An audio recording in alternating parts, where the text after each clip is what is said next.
I click this and then say, yo, what up? How's it going, man? Not too bad. Good to hear. So you're playing the lamest deck in the room, huh? Absolutely. That was the goal. 1000%. That was the goal. All right, man. Hit me with the pitch. What's going on? What's going on here? You already did the pitch for me, so I feel like my job's kind of easy. We're gonna be the lamest deck in the room. We're just trying to take the Momo of the set 2, season 2 days, half of season 3, whenever before set 3 came out, and add some set 3 and set 4 goodness to try and just lame our opponent out and play a little bit of the control game. That's kind of hard to get. Should actually survive turn 2, that kind of game. Sure. I think some of the key things that we would have added from set 3 and set 4 is the Wild Wild Pussycats card. I like that one a lot. I think that's actually just sick, especially in Momo, because she wants to build a bunch of foundations anyways. So I selectively pick a foundation from the top 3. It's kind of neat for just a flip. Command Pigeon Flock, because we can build in our study group leaders for free, which is awesome. The assets, I think Young Heroes and UA High both have a slot. Traditionally, I think a lot of the Momo decks were 6 or so assets, if they were running 2 Tracy Cape. But I think Young Heroes and UA High are just really good, as long as you can build them in somehow, with Create Bow Staff or whatever. And I think the last one is Gory Stab, mainly because I just wanted to test with it. If you can get it into your momentum, it feels like another just kind of neat control play of, cool, I'm going to destroy a foundation that is really problematic. They have a 1 with nature, and they haven't been able to build a second one. I'll take the 3 life, say you can't use that foundation anymore. As long as I can get it to momentum somehow. I think that is that's super fair. That's super fair. So I'm still doing a little bit of schlucking here. No problem. So I'm a big fan of Momo. I like Momo. It's the only character I've gotten like a real win on in the game. So I'm gonna push back on you just a bit as we do stuff. Okay. All this is chill so far. Okay.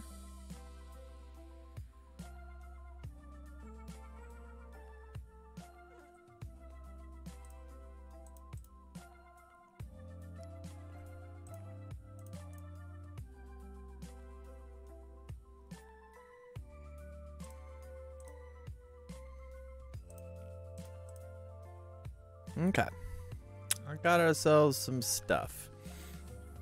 So let's take a look at attacks first. Sure. We trying to be crazy or what? We trying to party? What's going on? So I think it's neat. I think it'd be cool.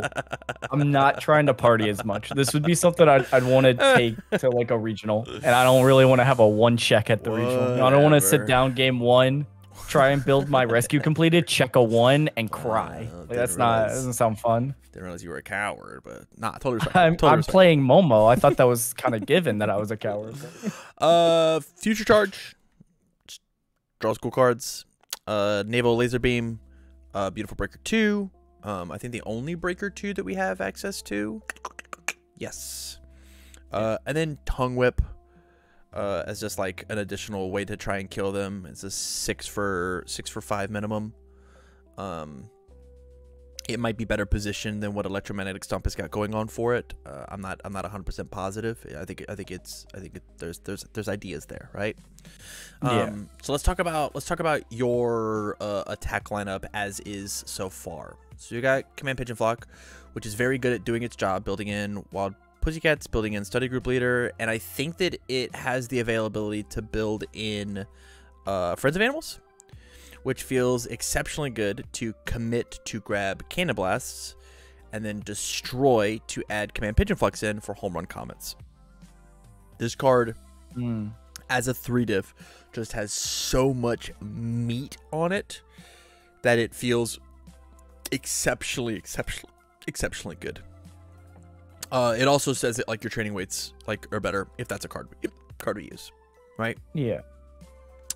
Back alley haymaker not at a 4 of is blowing my mind. I think this card has to be a 4 of exclusively because it builds in this card. And only playing 2 release is also blowing my mind. This card is how you stay alive in every offensive matchup, because giving -4 speed across -4 speed, sometimes -6 speed across the turns is like, it's how you get to live. Yeah, I think that makes sense. And so like we have to build this card in. Electromagnetic Stomp, I am a little less on, truthfully. I don't know. I think Stomp is really cool. It's very cool with 0 gravity lift. I kind of want to see what like a tongue whip idea looks like with it, but at the same time, like I get it, you know. Like it works really well with tactically well with study group leader, but I'd rather say the study group leader ideas for Cannon Blast, because Cannon Blast actually kills people, but being able to pick up the 1 low block feels good. I don't know. If you playtest Stomp and you feel it's not doing that great, I think like an easy swap 2 of Tongue Whip would not feel bad, right? Yeah. Nice Slice is the 1 of, makes total sense. I think you could drop Cannon Blast down to a 2 of and feel fine. I don't think that you need 3 of this card, and I think that there's like your super easy swap into the 4th back alley. It is better to see 4 haymakers in a turn than it is to see 3 cannons in a turn. Agreed? I think that's fair. Yeah. Crave Bowstaff should be a 1 of. This card is super tech, and it is as much tech as something like Gory Stab is, right? Yeah, of that like, makes sense. boy howdy, it's very neat if Gory Stab works. Boy howdy, it's very neat if Bowstaff works. I like a singular Bowstaff in Momo. If Bowstaff is the correct move to go and pick up, you just go pick it up. You don't need exactly. Playing 2 of it is not good. I'm just gonna go ahead and cut it. Home Run Yeah, Comet at the 2 of makes sense. Easily could be a 3rd, strictly because drawing 2 of these in a turn is very strong.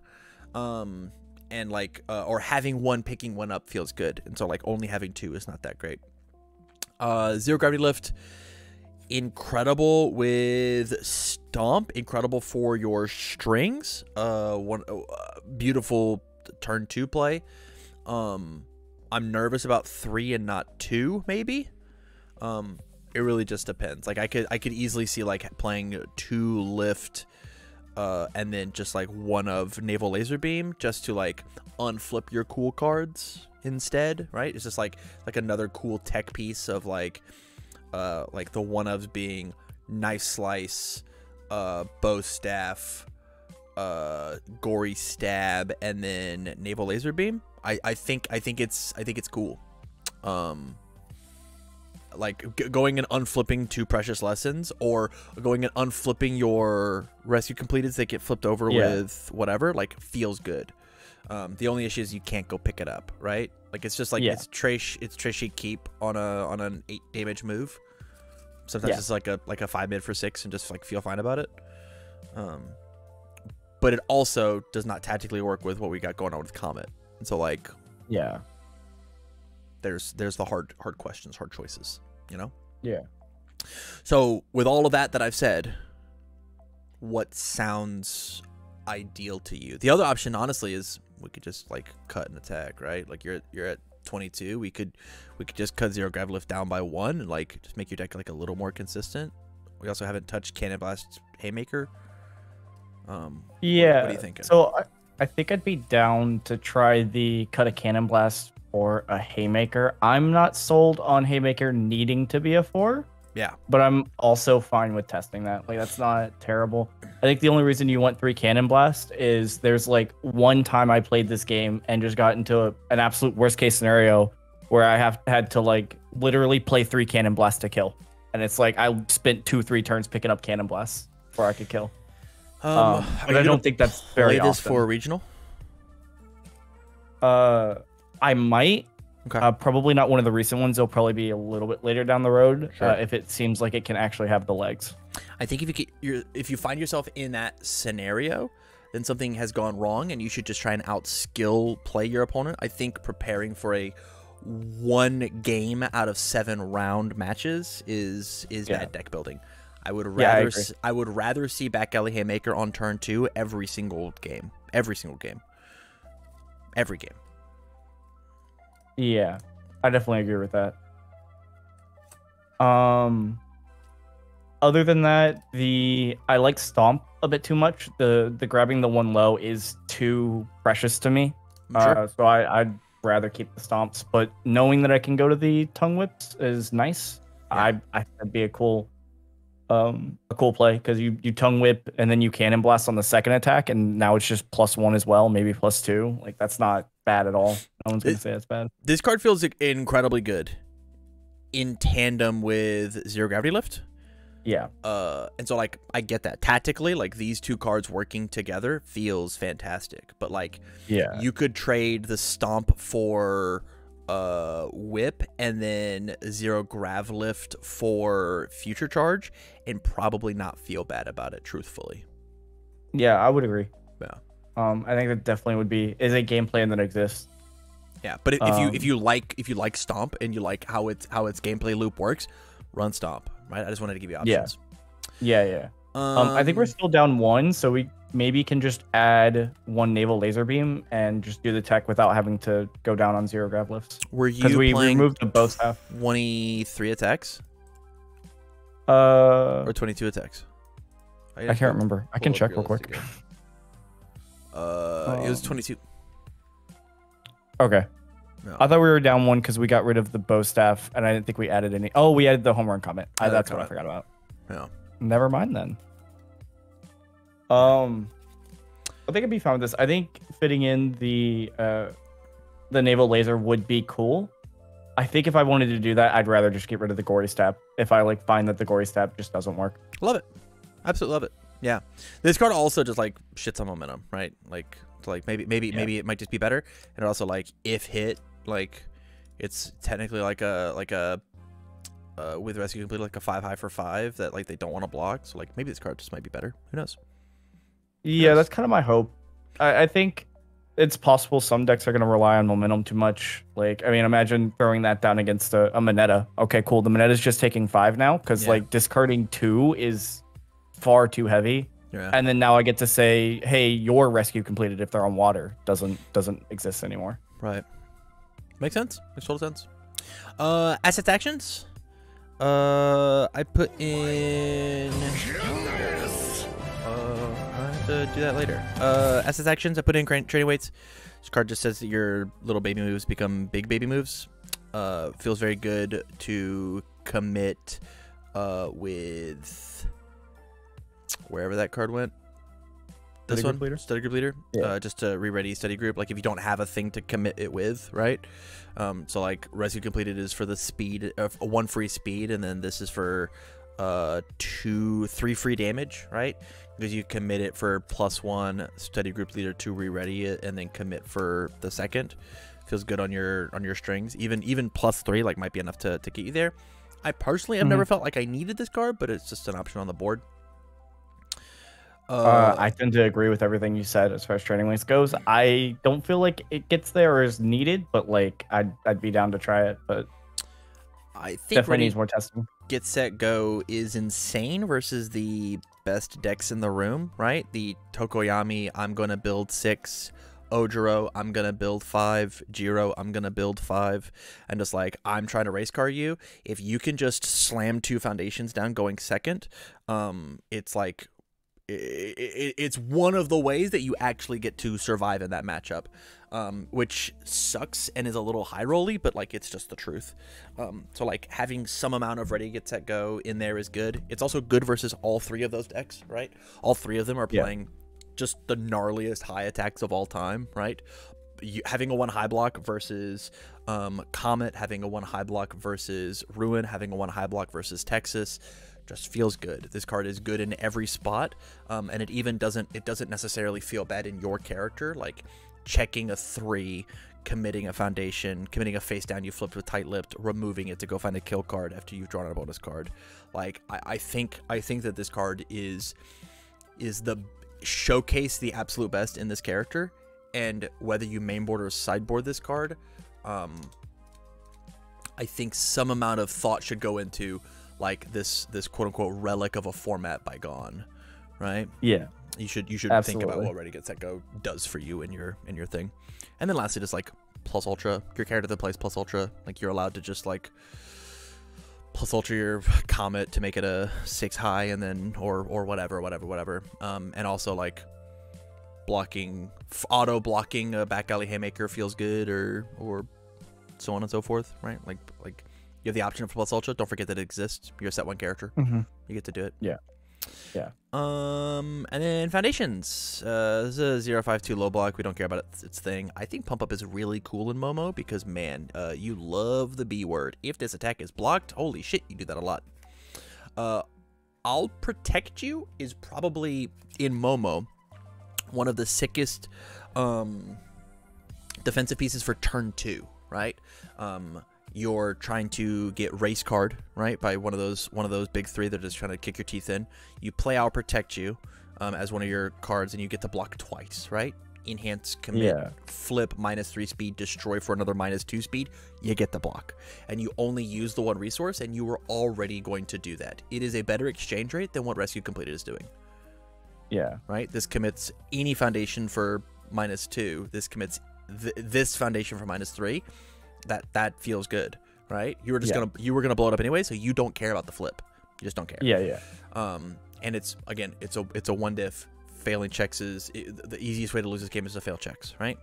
Lost in Thought, insane in your deck. You get to like pick up your face down Scarlets and then rebuild a different card, build down a Scarlet. If somebody flips one of your cards, right, you get to just like slowly unflip it.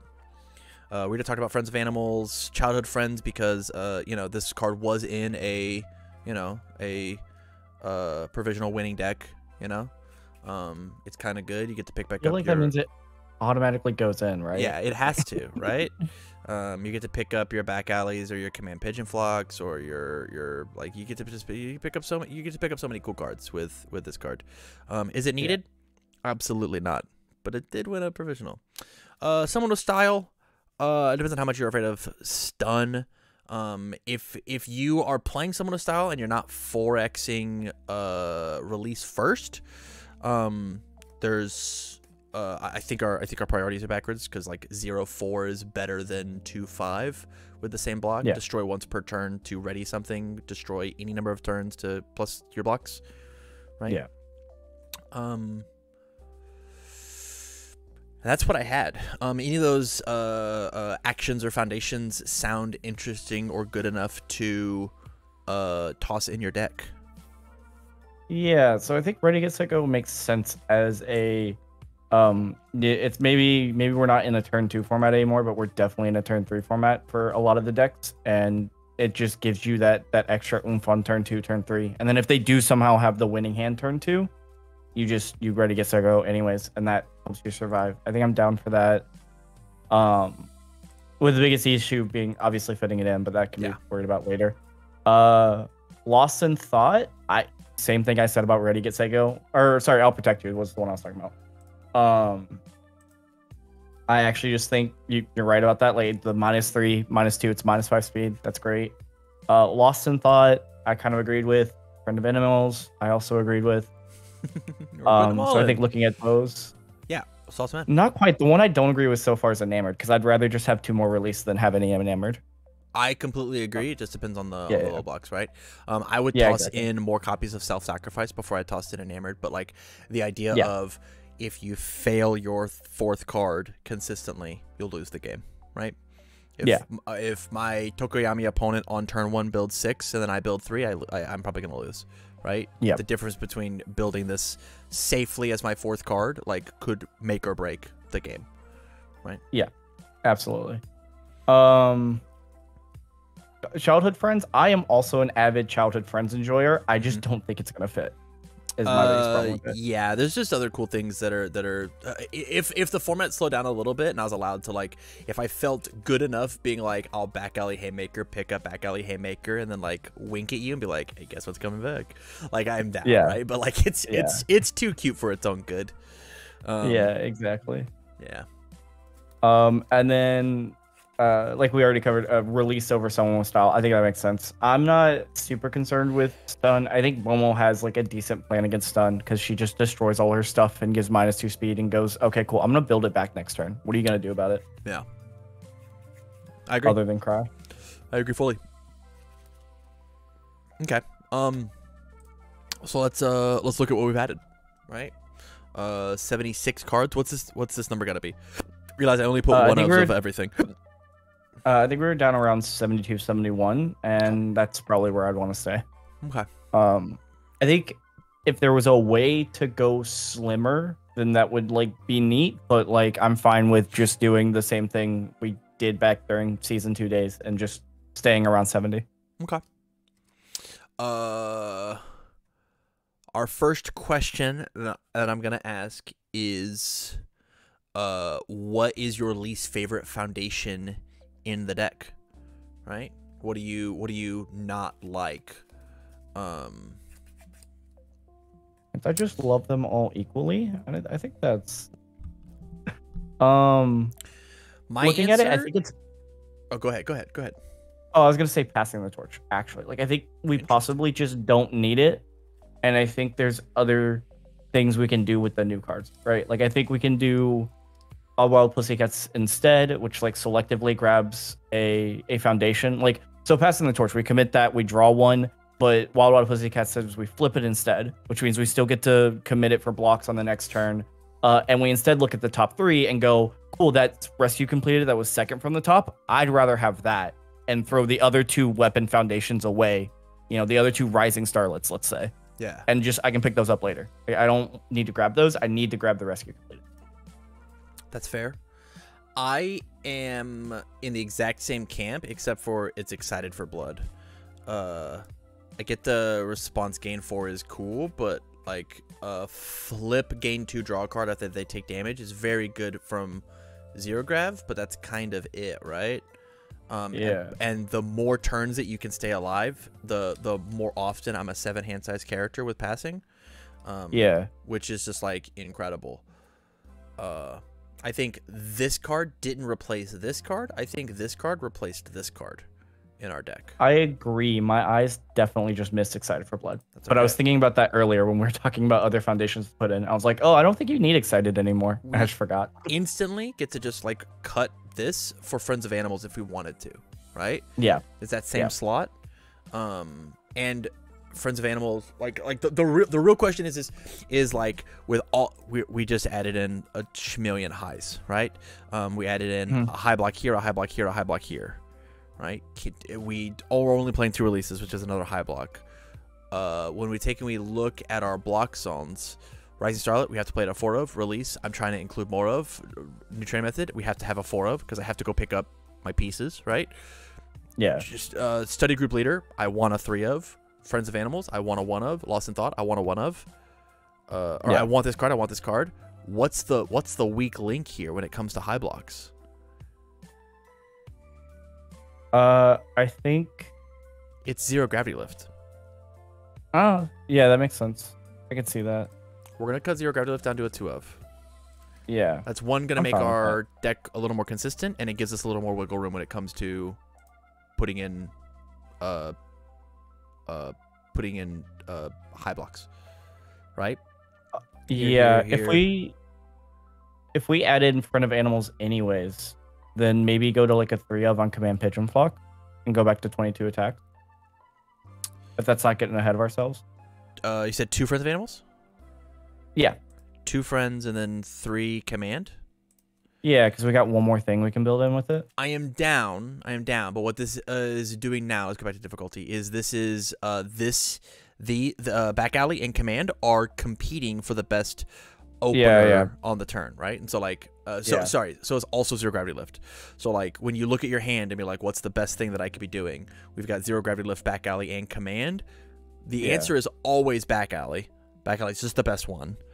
Followed by, is it command or is it 0 gravity lift, depending on what I want to do, right? Like if I draw 0 grav and command pigeon flock, it depends on like, this one's always good to play, and then command is just based on what's in my discard pile. So like, Right, just realize that like if you have too many openers in your list, well you'll know what to cut, right? Yeah. Let's go back to Block Zone. We have to figure out Lost in Thought. Is this a main board card or do we decide it? This could be like we sideboard 2 of them, take out 2 new training method whenever we go into it, right? If we needed the onboard hate. Yeah.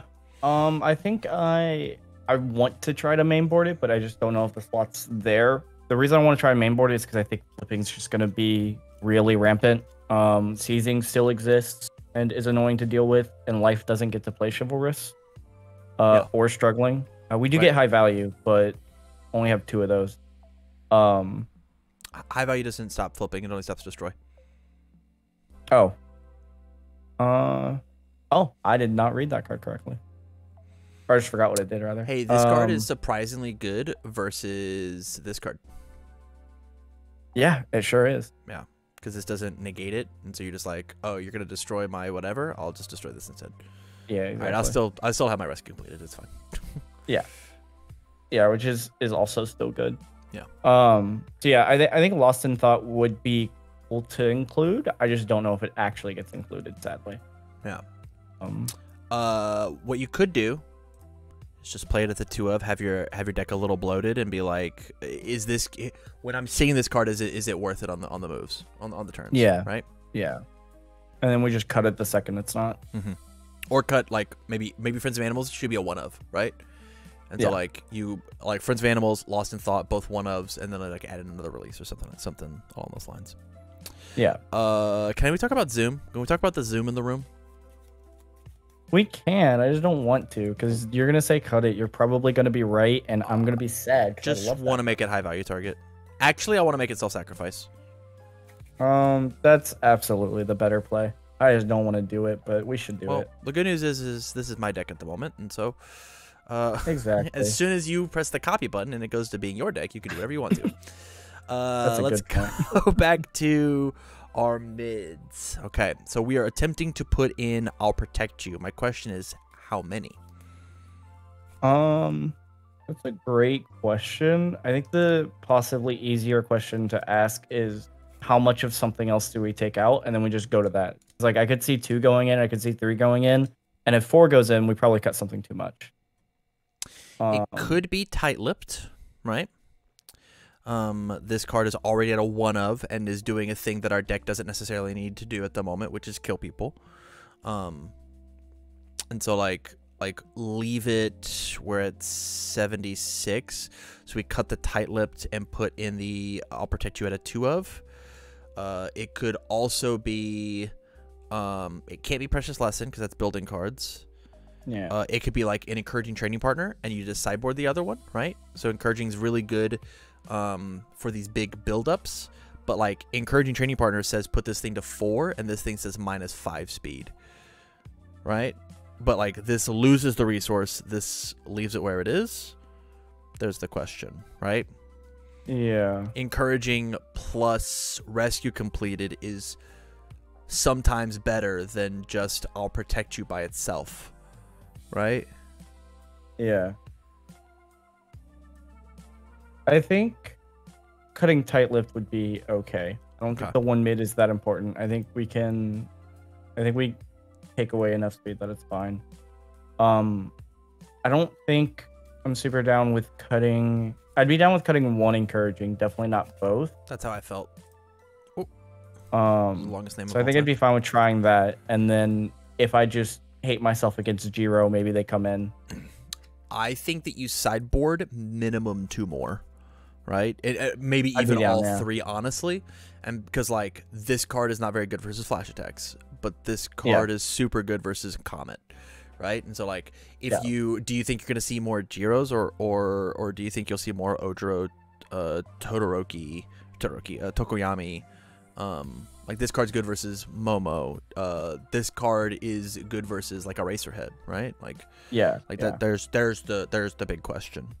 Yeah, I think it absolutely comes down to just who am I facing at the time for which one's better. So just siding in whichever one's better probably makes a lot of sense. And then my last question that we have, this is at a 1 of, and we're currently at 76 cards.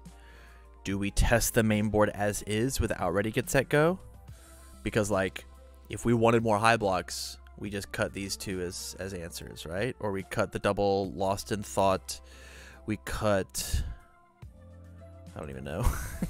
We cut one new training method, and then there's our 4. Yeah.